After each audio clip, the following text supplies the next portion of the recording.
बच्चों बहुत बच्चों को कन्फ्यूज़न होता है कि कोई टेस्ट चार्ज कैसे वर्क डन करता है। तो देखिए बहुत सिंपल सी बात है कि अगर कोई पॉजिटिव चार्ज यहाँ पर मौजूद है किसी पॉइंट पर, कोई पॉइंट इसको मान लें, ओ पॉइंट मान लें, यहाँ पर मौजूद है, ठीक है? तो ये क्या करेगा, अपनी इलेक्ट्रिक फील्ड दिखाएगा सभी डायरेक्शंस में, यानी इसकी इलेक्ट्रिक फील्ड होगी। तो हमने आपको बताया कि अगर मान लें कि इसकी देखिए इलेक्ट्रिक फील्ड का भी एक दायरा होता है, एक रेंज होती है। हो सकता है कि चार्ज जो ये चार्ज रखा हुआ है इसकी इलेक्ट्रिक फील्ड यहीं तक हो, यानी कि यहीं तक फोर्स लगा पाता हो, इसके बाद इसका फोर्स काम नहीं करेगा, ऐसा हम मान लें। क्योंकि देखिए फोर्स जो होता है वो फोर्स होता है के Q1 Q2 by r square. जितना डिस्टेंस बढ़ेगी उतना फोर्स कम हो जाएगा। तो हो सकता है यहाँ पर फोर्स बिल्कुल भी ना लगे। ये तभी संभव है जब आर की वैल्यू इन्फिनाइट हो, ठीक है? तो ऐसा मान के चलें कि ये जगह इन्फिनाइट है, यहाँ से बिल्कुल फोर्स काम नहीं कर रहा है। अब हम टेस्ट चार्ज Q0 ले लेते हैं और Q0 टेस्ट चार्ज को यहाँ से लाना शुरू करते हैं, यानी कि मैग्नेटिक फील्ड के इलेक्ट्रिक फील्ड के अंदर लाना शुरू करते हैं। तो जब इलेक्ट्रिक फील्ड के अंदर लाना स्टार्ट करेंगे, मान लीजिए यहाँ से जैसे ही अंदर लाते हैं तो इस पर फोर्स थोड़ा सा काम करेगा, क्योंकि ये चार्ज मौजूद है। अगर ये चार्ज मौजूद ना होता तो इस पर लगाने वाला कोई भी फोर्स मौजूद ना होता। देखिए अब टेस्ट चार्ज को हम लोग बहुत ही छोटा चार्ज मानते हैं। हालांकि टेस्ट देखिए चार्ज अगर है तो ये चार्ज इस पर फोर्स लगाएगा ही लगाएगा, ठीक है? लेकिन अब अगर इसको बहुत ही नेग्लिजिबल मान लें कि बिल्कुल जीरो के बराबर है, जीरो नहीं है लेकिन जीरो के बराबर है, क्योंकि अगर जीरो होगा, टेस्ट चार्ज अगर जीरो होगा यानी कि चार्ज होगा ही नहीं, तो ये फोर्स लगाएगा ही नहीं, क्योंकि हमारे फोर्स में देखिए दो चार्ज मौजूद होते हैं, एक चार्ज ये, एक चार्ज ये।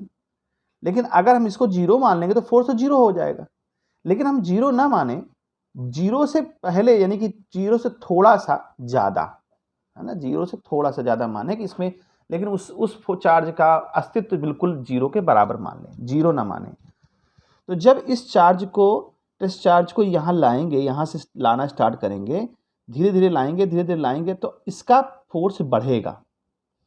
क्योंकि देखिए आर की वैल्यू अब कम हो रही है, यहाँ से यहाँ की डिस्टेंस अब धीरे धीरे कम हो रही है। तो जब आर की वैल्यू कम होगी तो फोर्स बढ़ेगा, यानी कि इसका रिपल्सन बढ़ेगा। लेकिन रिपल्सन देखिए, जैसे अब मान लीजिए ये हमको रिपेल कर रहा है और हम ये ला रहे हैं, ये हमको रिपेल कर रहा है, लेकिन तब भी हम इसको अंदर ला रहे हैं। तो हम क्या कर रहे हैं, हम एक वर्क डन कर रहे हैं, वर्क कर रहे हैं, वर्क डन होगा, वर्क कर रहे हैं। कैसा वर्क कर रहे हैं, इस रिपल्सिव फोर्स के अगेंस्ट लाने में वर्क कर रहे हैं।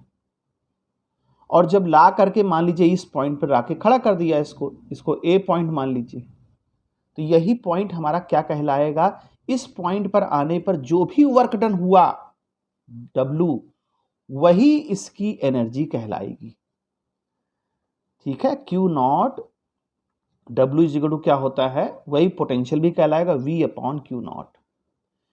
अब देखिए जब यहां से आपने यहां लाए तो आपने वर्क डन किया, वर्क डन किसके खिलाफ किया, इसके अगेंस्ट, क्योंकि ये हमको रिपल्सिव दे रहा था फोर्स। तो उस रिपल्सिव फोर्स को हम डोमिनेट करते हुए यहां तक ले आए। तो जब यहां पर लाएंगे तो यहां पर लाने पे जो वर्क डन होगा वही पोटेंशियल कहलाता है, वही एनर्जी भी कहलाएगी आने वाले टाइम में। क्यों? क्योंकि जैसे ही आप इसको छोड़ेंगे, देखिए अब यहां पर ऐसा नहीं कि रिपल्सिव फोर्स पहले से काम कर रहा था ना, जब आप इसको लाना शुरू किए तब रिपल्सिव फोर्स उसके अंदर आया, तब रिपल्सिव फोर्स जो है आया उस पे लगने के लिए। जब ये इन्फिनाइट पे था तो नहीं आ रहा था, लग रहा था, लेकिन जैसे ही आप इसको लेके आएंगे इसकी फील्ड में तो रिपल्सिव फोर्स स्टार्ट हुआ, रिपल्सिव फोर्स पहले नहीं था, और यहां आके आपने रख दिया तो इस समय मैक्सिमम रिपल्सिव फोर्स काम कर रहा है इस पर, और जो आपने इस रिपल्सिव फोर्स के अगेंस्ट वर्क किया वो वर्क हो जाएगा, वही पोटेंशियल हो जाएगा। तो इसमें कंफ्यूजन होने की बात नहीं है, ठीक है? अब यहां पर आपने रख दिया तो इसका ये मतलब नहीं है कि यहां स्वतंत्र रख देंगे, फ्रीली रख सकते हैं, फ्रीली नहीं रख सकते हैं, ये आप फ्रीली नहीं रख सकते, फ्री नहीं रख सकते हैं। क्यों? क्योंकि जैसे ही आप इसको फ्री छोड़ेंगे भाग जाएगा तुरंत, जो आपने वर्क डन किया वही वर्क डन इसकी क्या बन जाएगी, काइनेटिक एनर्जी, और उसी काइनेटिक एनर्जी से वो भाग जाएगा। वही वर्क डन चेंज हो जाएगा काइनेटिक एनर्जी में और ये छोड़ के भाग जाएगा और तब तक भागता रहेगा जब तक कि इसकी एनर्जी कंप्लीट जीरो ना हो जाए, और वो कहां होगी बच्चों? इन्फिनाइट पर। तो ये कंफ्यूज नहीं होना है कि ऑलरेडी पहले से यहां रिपल्सिव फोर्स मौजूद था, मौजूद नहीं था, ये आया है तब वो रिपल्सिव फोर्स अस्तित्व में आया है और यहां आने के बाद हमने इसको रख दिया है। अगर इसको रखे रहना चाहते हैं तो इसको पकड़े रहना पड़ेगा, या नहीं पकड़े रहना चाहते हैं तो और भी कहीं चार्ज रखना पड़ेगा ताकि ये इसको अट्रैक्ट कर रहा हो और ये इसको रिपल कर रहा हो। इस तरह से हम इसको समझ पाएंगे। तो मेरे से बच्चों किसी ने क्वेश्चन पूछा था तो उसका मैंने जवाब दिया है और उम्मीद है आपको समझ में आया होगा। तो अगर कोई फिर से प्रॉब्लम है तो you may ask in comment section. Good bye.